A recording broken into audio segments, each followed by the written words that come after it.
Adriana, there are things that people think they understand about gun violence in Chicago. What did you not know before you entered this?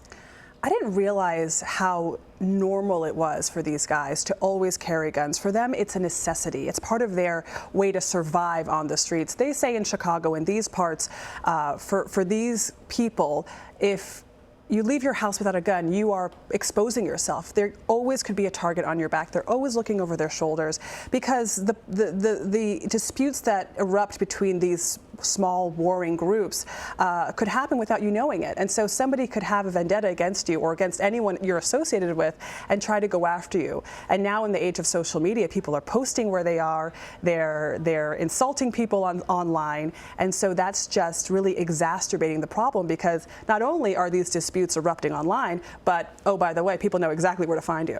Someone in your piece called it hell on earth. Do you think the police just can't contain it? Is it beyond fixing? The police are trying, but what they say is this goes beyond law enforcement. We interviewed the head of the police department in Chicago, and he said what's really needed is a change in culture.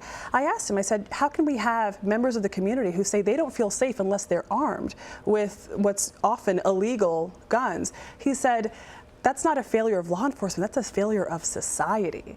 He said, we need the community to get involved. We need parents to raise kids and change their mentality so that they don't accept the fact that they need to carry a gun or be involved in these shootings as part of normal life.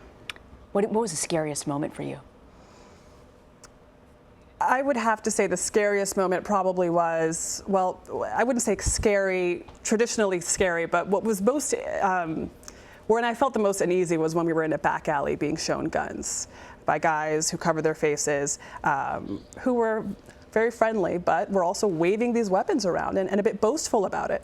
And I couldn't help but make sure that I kept my eye on their index fingers to make sure they weren't too close to the triggers so that there wasn't an accident because, they're showing off their cameras, they're pointing it into they're showing off their weapons, they're pointing their guns into our camera lenses to give us what they think is going to be a good angle. But I'm thinking about our photographers and wanting to make sure we're all safe. What stays with you after this assignment?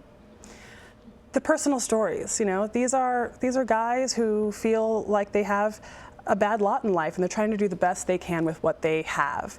But their fathers, their brothers, their sons, a lot of the young men we met have little kids who they adore, who I met, who are lovely children, and they're trying to be caring parents that change the future for their kids. They don't want their kids to be stuck in the same cycle that they grew up in. So what do you say to people who say these guys should just move out, go somewhere else, find a new life for them and their families?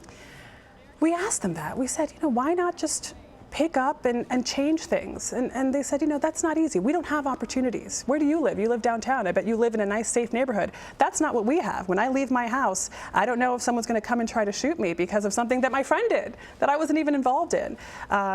They said, you have a job. We're trying to hustle. We're trying to provide for our family in a way that we know how. And sometimes that involves things that are illegal. But what we need to do is make sure that we have and we make our ends meet. It's a fascinating window inside of a life we don't get to see often. Adriana Diaz, thank you for joining us. Thank you.